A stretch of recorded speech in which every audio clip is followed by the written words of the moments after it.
Be sure to like, comment, and subscribe for more amazing HFY stories. Hit the bell icon to get notified about our latest uploads. The metallic hum of drones hovered faintly in the background as Alex Carter flipped through his holoscreen. The room, sparsely furnished and bathed in the cold, artificial glow of the city outside, mirrored the void he felt within. It had been a year since he was discharged from active service, but the ghosts of war lingered like old friends overstaying their welcome. Then the chime rang, a notification that disrupted the monotony of his days. Alex frowned. The government rarely contacted civilians unless it was serious. Citizen Alex Carter, the message began, the automated voice cold and efficient. You have been selected for the Companionship Rehabilitation Initiative, pursuant to Article 58B of the Societal Welfare Act. Your assigned partner will arrive within the hour. Please prepare to receive them.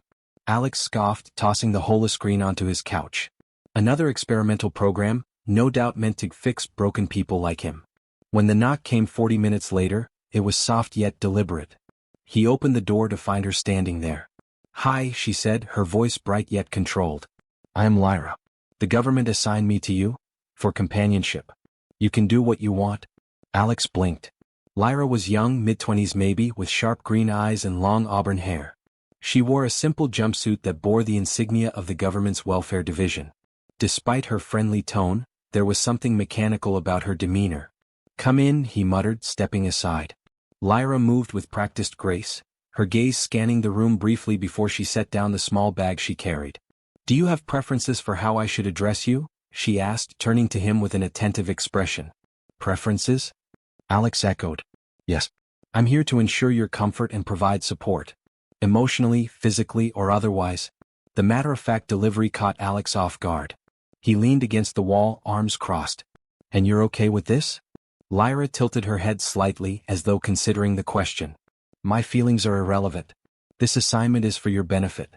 If I may ask, is there anything specific you'd like to discuss or do right now? Her words sent a chill down Alex's spine. It wasn't what she said, it was how she said it, like she was reciting lines from a manual.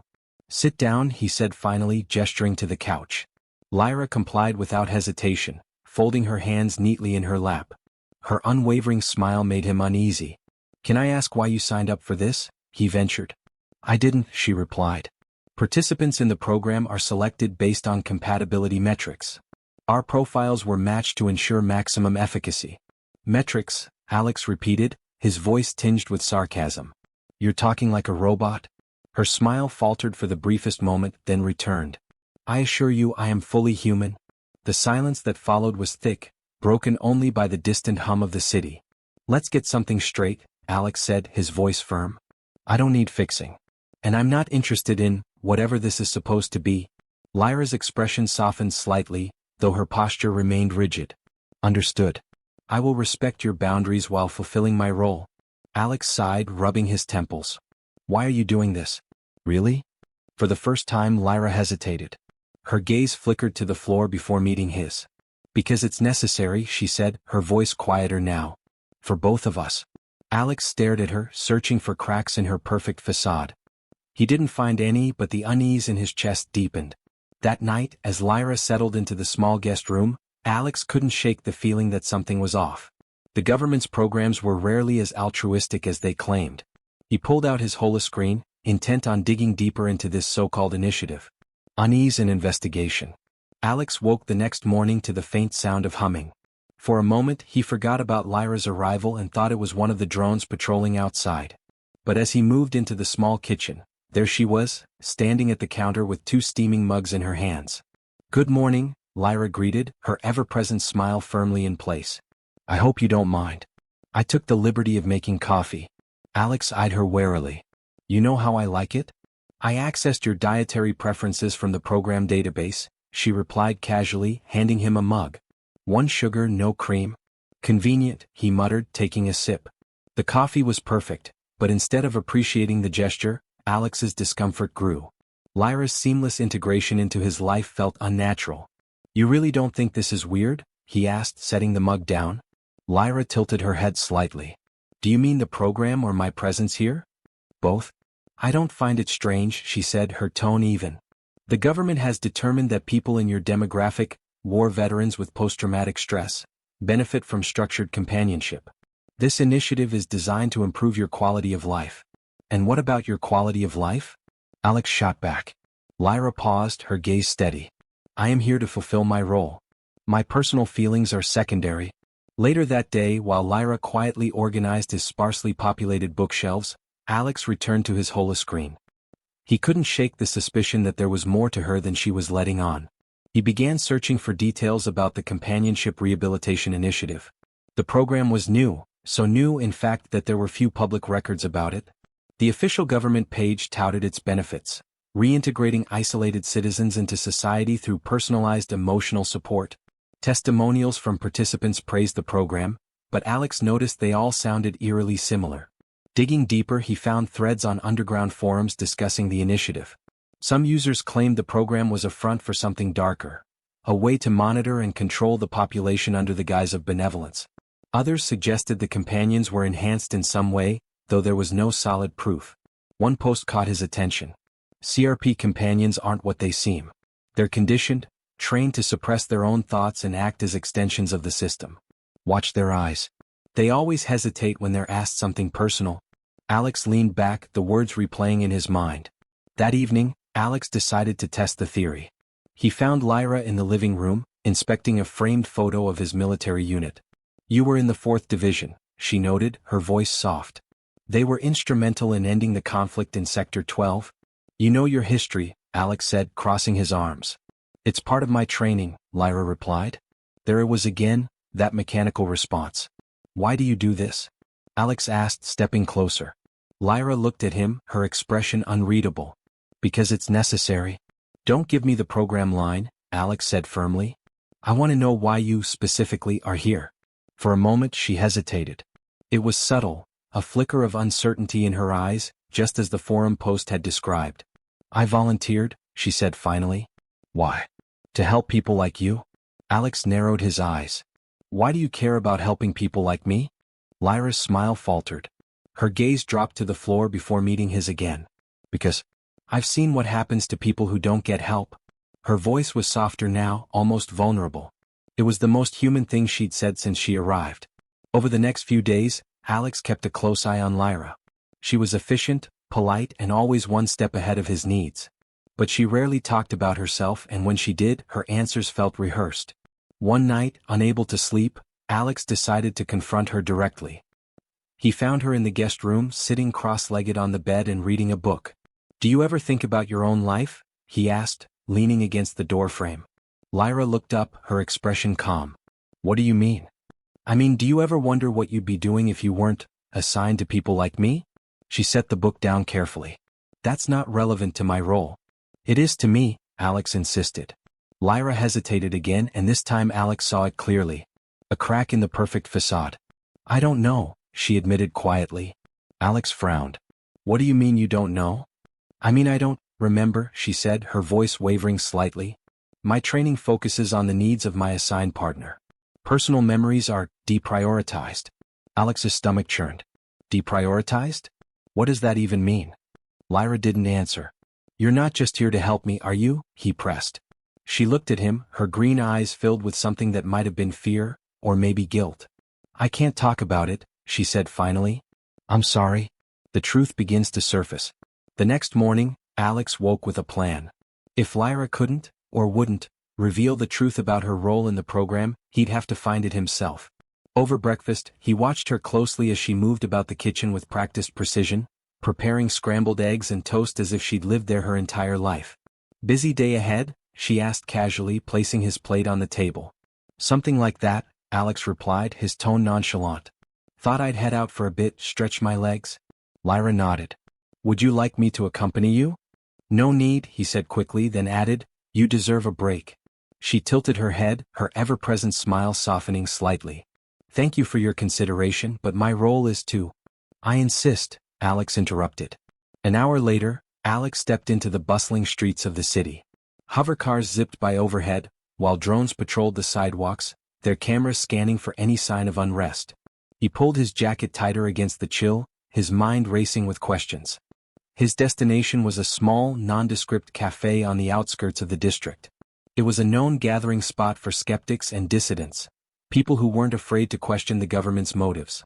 Inside, the air was thick with the scent of coffee and whispered conversations. Alex approached a man sitting in the corner, his face partially obscured by a hood. "You're the one who posted about the CRP," Alex said, sliding into the seat across from him. The man looked up, his eyes scanning Alex warily.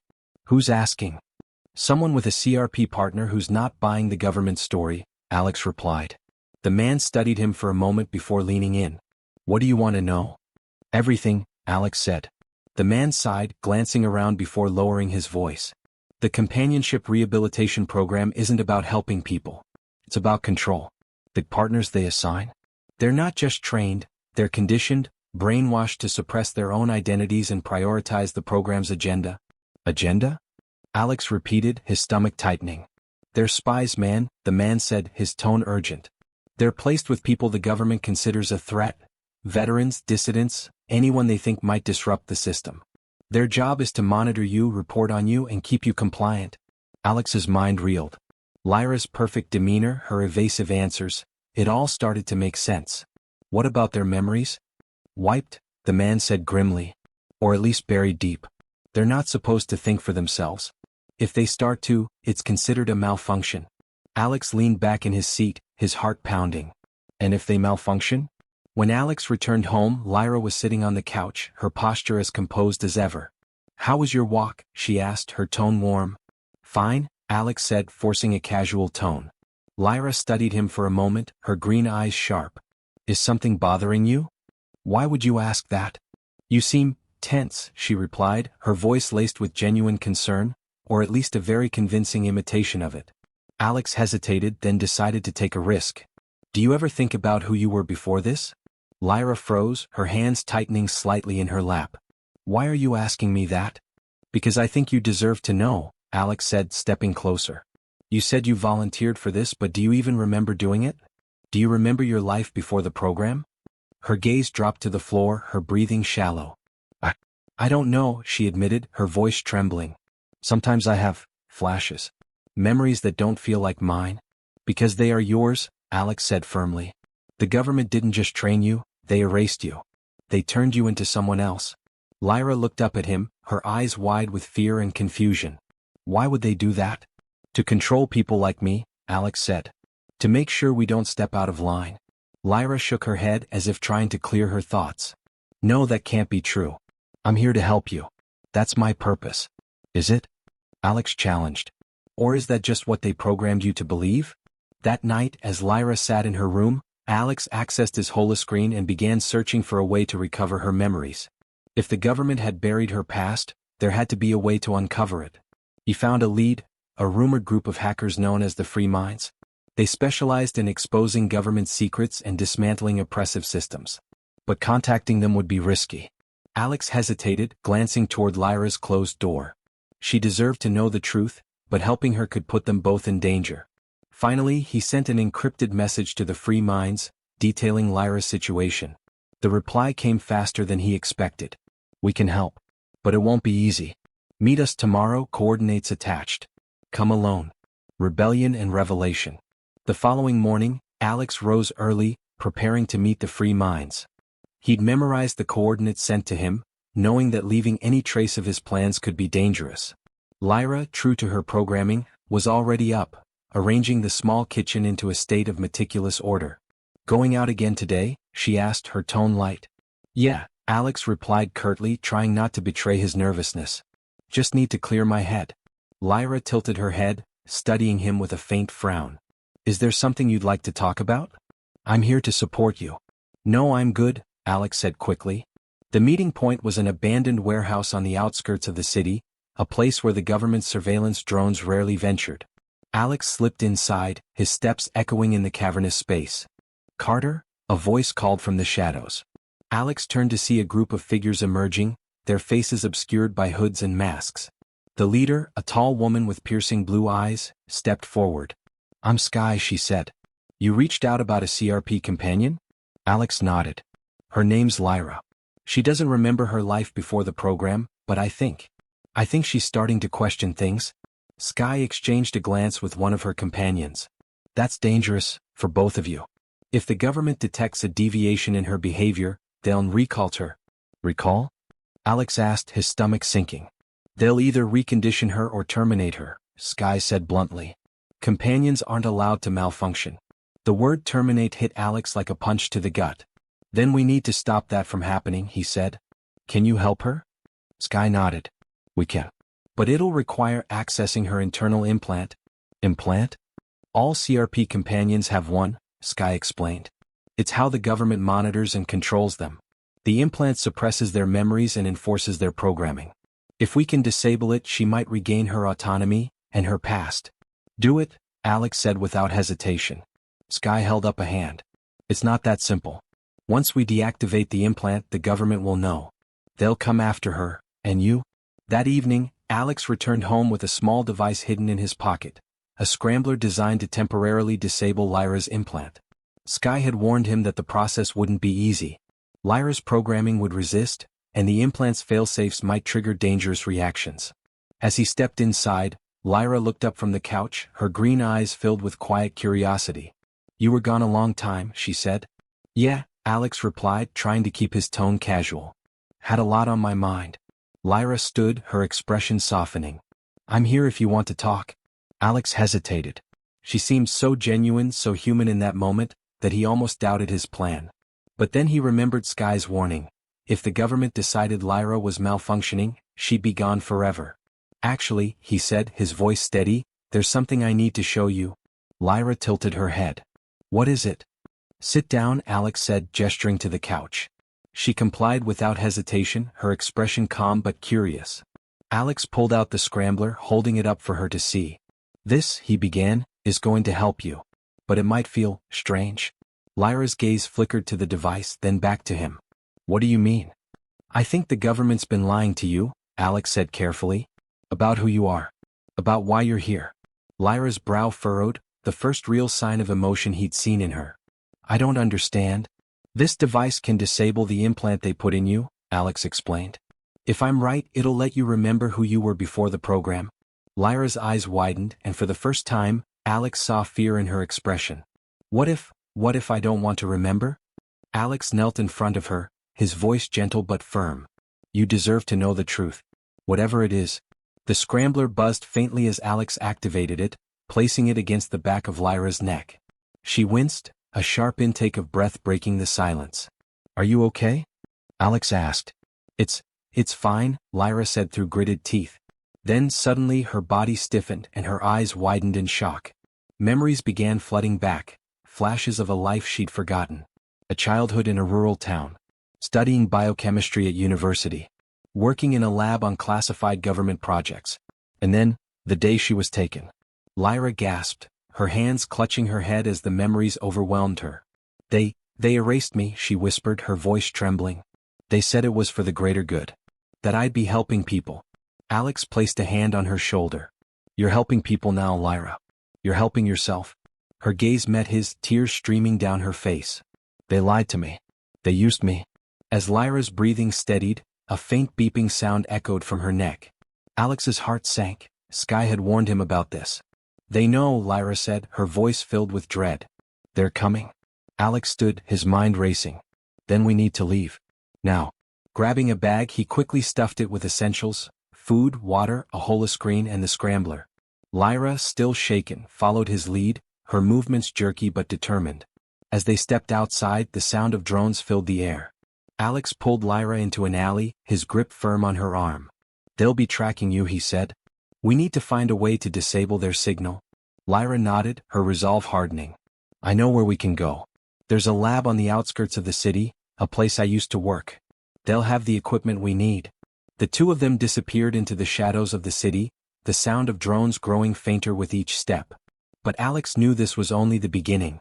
Escape in the hidden lab. The city's labyrinthine alleyways swallowed Alex and Lyra as they sprinted, keeping to the shadows to avoid detection. The distant hum of drones echoed through the streets, an ever-present reminder that they were being hunted. Lyra's breaths were shallow, but her determination was clear. Her memories were still settling, but the fragments she had regained gave her a strength Alex hadn't seen before. They're using a thermal signature lock on the city gates, Lyra murmured as they slowed, glancing around nervously. It won't let us leave the district without triggering an alert. Alex frowned, looking at the skyline ahead. The lab she had mentioned was located in the outer districts beyond the gates. If they couldn't disable the thermal lock, they'd be trapped in the city with the drones closing in. How far is this lab of yours? Alex asked, his voice tense. It's about 10 kilometers out, near the old industrial park, Lyra said. There's a way to bypass the lock, but we need access to the security grid. Alex nodded, calculating their options. We'll need to find an old terminal. Something that's off the government grid? Lyra hesitated. There's one I know of. It's in a derelict warehouse on the edge of the industrial park. I used to use it to access restricted data. It's hidden beneath layers of old security protocols. The journey to the industrial park was tense and quiet. They moved through the maze of backstreets and forgotten passages, always alert for signs of surveillance.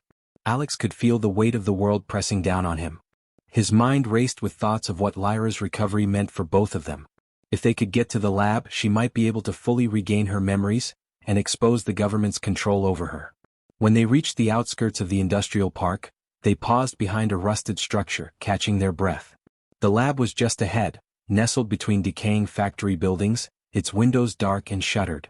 We're close, Lyra said, her voice barely a whisper. Alex nodded, but something about the area felt off. The industrial park had been abandoned for years, but the silence now seemed unnatural. It was too quiet, like something was waiting for them. As they moved cautiously toward the warehouse, Alex spotted a shadow at the far end of the street. He motioned for Lyra to stop. Stay here, he ordered, pulling out a small handheld scanner from his bag. He began scanning the area, searching for any sign of movement. The scanner hummed faintly, and Alex's heart sank when it picked up a signal, one that was close. They've already set up a perimeter, Alex said, his voice tight with urgency. We need to move faster. Lyra's face hardened, her eyes flickering with fear and determination.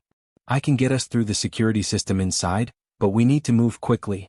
They made their way to the warehouse, crouching low to avoid detection. As they approached the side door, Alex glanced at the security panel. It was a high-tech system, but Lyra moved to it with ease, pulling out a small data chip and slotting it into the terminal. The door clicked open with a low hiss and they slipped inside. The interior of the warehouse was dark and cluttered, filled with old equipment and long-forgotten machinery.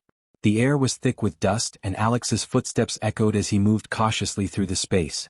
Lyra led the way to a corner of the warehouse where a small, hidden terminal lay beneath a pile of rusted metal. This is it, Lyra said, her fingers flying over the terminal's interface. The screen flickered to life, revealing a complex network of security layers. Can you bypass it? Alex asked, his voice tense.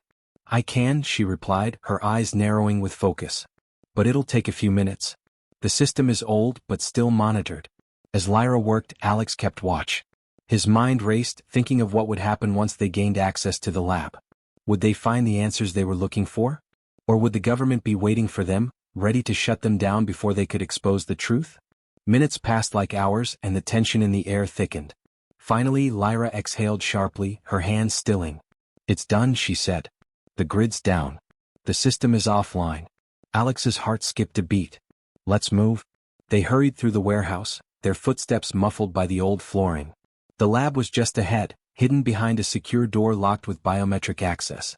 Lyra stepped forward, her eyes scanning the door's security protocols.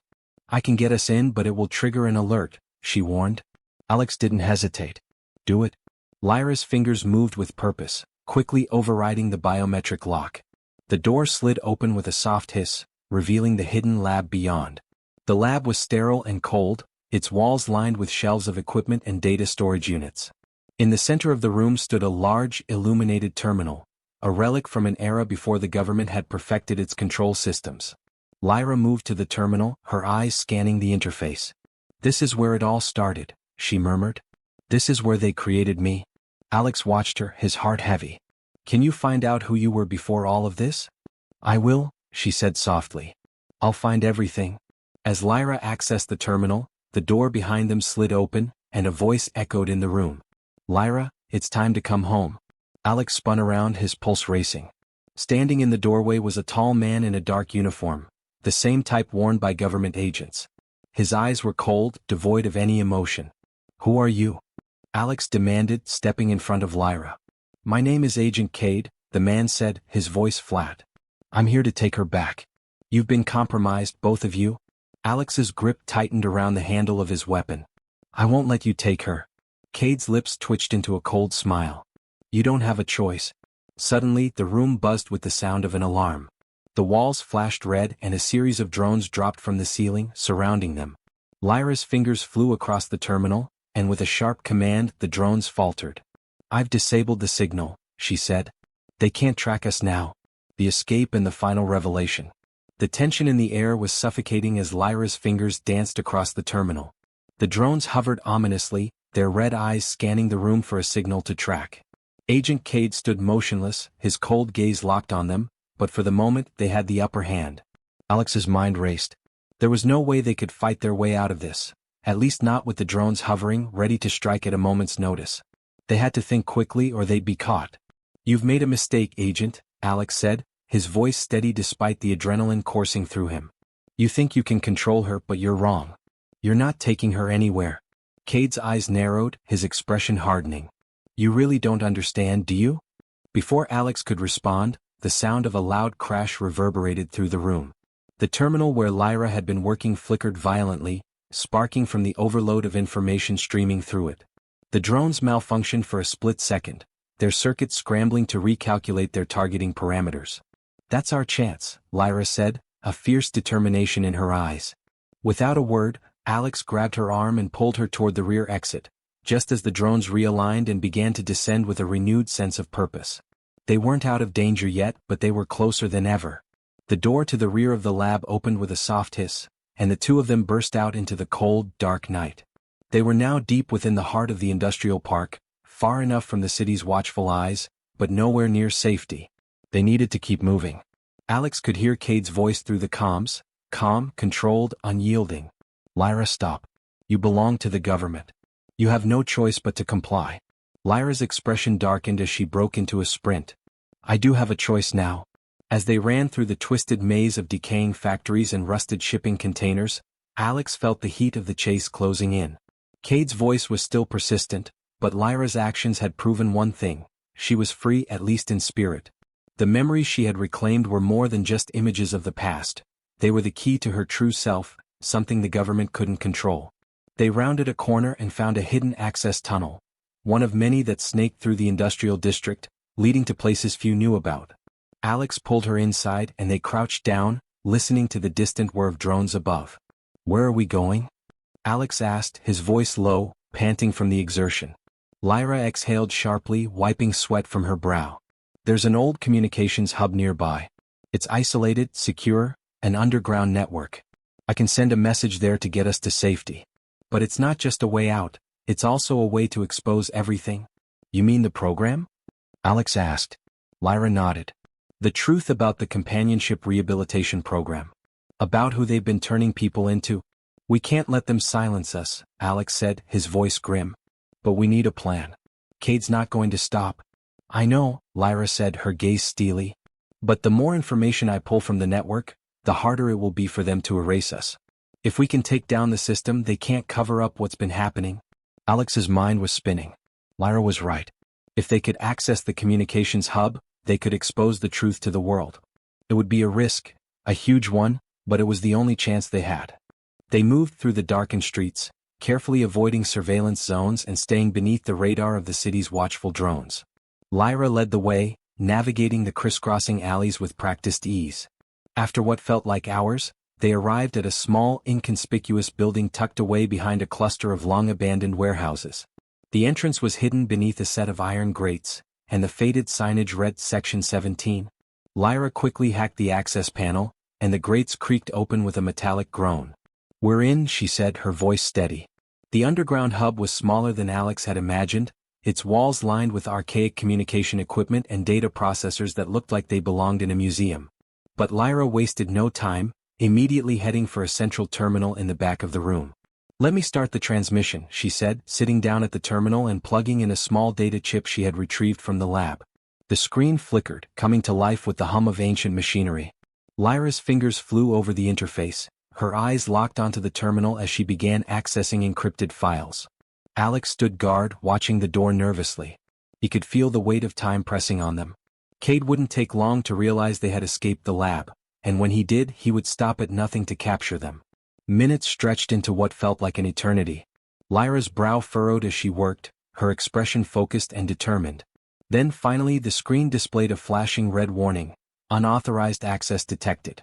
Damn it, Lyra muttered, typing faster. I need more time. I'll cover you, Alex said, his voice low but firm. He moved to the door, his senses heightened. The sound of distant footsteps echoed from the tunnel's entrance. They were coming. Lyra's fingers hesitated for a moment, then she made her final move. The screen blinked once more, this time with a notification. Asterisk transmission complete. Data sent to external servers, asterisk. We've done it, Lyra said, exhaling in relief. But the celebration was short-lived. The door to the communications hub slammed open, and Agent Cade entered, flanked by 2 armed soldiers. You should have stayed where you belonged, Lyra, Cade said coldly. This is your last chance. Lyra stood up, facing Cade squarely. No, Cade. This is the end of your control. Alex stepped forward, his eyes burning with fury. You don't get to decide who she is anymore. Cade's expression remained impassive. You think exposing us will change anything? The system is too powerful. Lyra met his gaze, her voice steady. The truth is stronger than your system. With that, she hit a final button on the terminal and the room went dark. For a moment, everything was still. Then the sound of alarms blared and Cade's face twisted in disbelief. Lyra had triggered the network-wide broadcast, sending the data to thousands of secure servers, enough to expose the CRP and its atrocities to the entire world. Run, Lyra whispered to Alex. Now. Alex didn't hesitate. He grabbed Lyra's arm, pulling her toward the back exit as Cade's voice echoed behind them, fury dripping from his words. The final stand. Alex and Lyra sprinted through the narrow tunnels beneath the communications hub, the blaring alarms echoing in their wake. The roar of pursuit grew louder with every step, the soldiers sent after them closing in quickly. They had no time to lose. Every second was precious. Lyra's heart pounded in her chest, but her resolve was ironclad. The transmission had been sent. The world would soon know what the government had been doing to people like her, and to people like Alex who had been drawn into this twisted system of control. They couldn't stop now. They had to make it out. We need to find an exit fast, Alex called over his shoulder. He could hear the footsteps growing louder, the soldiers' boots clicking on the metal floors of the tunnel. Lyra didn't need him to say it. She knew the tunnels better than anyone, and she led the way without hesitation. She turned sharply to the left, her eyes scanning the walls as they moved. The network of underground passages was a maze, but she had spent years studying it, years using it to escape surveillance and monitor data. They had to reach the surface and disappear before the government's response kicked into full gear. As they rounded another corner, Lyra stopped abruptly. This way, she said, pushing through a narrow, rusted door that led to a maintenance shaft. The shaft opened up into a wider ventilation tunnel, barely big enough for them to crawl through, but it was their best shot.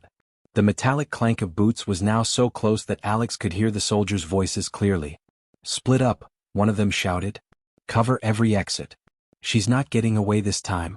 They know where we are, Alex muttered, his voice tense. We won't outrun them for long. We don't have to outrun them, Lyra said, her voice cold and controlled. We just have to outsmart them. They crawled into the shaft, pushing their way through the tight space. The air was stale and heavy, the sound of their breath the only noise in the otherwise eerie silence. The ventilation tunnel wound through the building, eventually leading them to a small access point on the roof. Lyra moved with purpose, her fingers tapping on the controls of a small panel in the shaft. It clicked open and a gust of fresh air rushed in. Up there, she said, her eyes alight with the fire of determination. Alex nodded, his muscles aching from the crawl, but he knew this was their chance. They could make it to the roof, find a way to signal for help, or even hijack a vehicle to escape. But they had to act fast. Lyra pushed herself up and out of the ventilation shaft, pulling Alex behind her. The city skyline stretched out before them, the distant hum of drones filling the air. The government was mobilizing in full force now, but they hadn't anticipated one thing: Lyra's newfound freedom. Now what? Alex asked, scanning the surroundings for any sign of escape.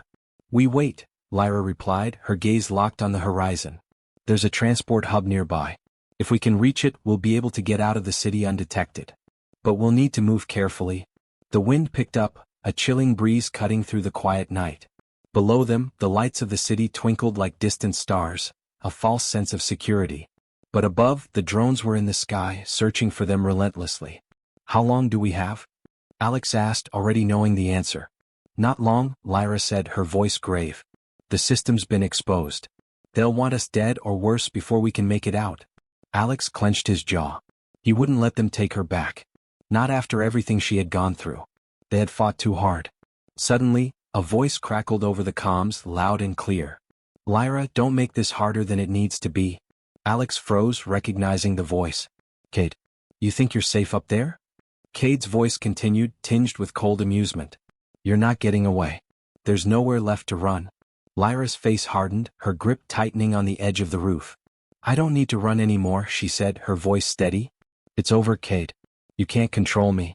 You never could. Cade's laugh came through the comms, echoing like a death knell. You've exposed the program, yes. But you've also just signed your death warrant?